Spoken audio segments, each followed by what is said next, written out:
রসুমের কাজকে ইবাদত মনে করে করলে সেটা হয় বেদাত, কিন্তু যদি উৎসব মনে করে করা হয় তাহলে সেটা কখনোই বেদাত হয় না।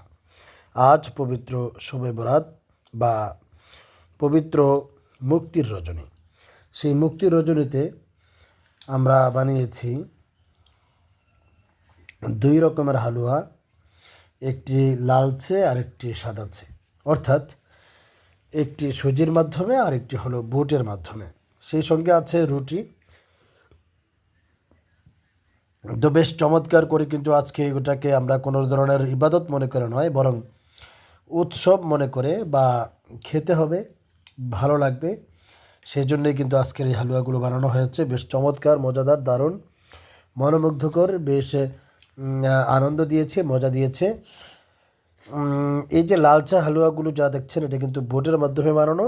এই হালুয়া এতটাই মজা হয়েছে, আমি কিন্তু কথা বলেছি এবং খাওয়ার পরেই কিন্তু কথাগুলো বলছি। এতটাই মজা হয়েছে হালুয়াগুলো যে দেখেন, এই যে চারপাশ থেকে কিন্তু কে যেন খেয়ে ফেলেছে। কে আর খাবে? যে কথা বলছে সেই খাচ্ছে, আর কি করবে। তো যাই হোক, আজ এই পর্যন্তই। সবাই ভালো থাকবেন, আপনাদেরকেও দাওয়াত রইল। আপনারা কিন্তু চাইলেই কিন্তু ভক্ষণ করতে পারবেন এবং এই জাতীয় হালুয়া খেতে পারবেন। তো আমরা এটাকে কোনোভাবেই ইবাদত মনে করে নয়, বরঞ্চ খেতে হবে তাই বানানো, তাই হালুয়া বানিয়েছি। কেউ আবার এটাকে বেদাত বলেন না, বেদাত বলার কোনো সুযোগ নেই।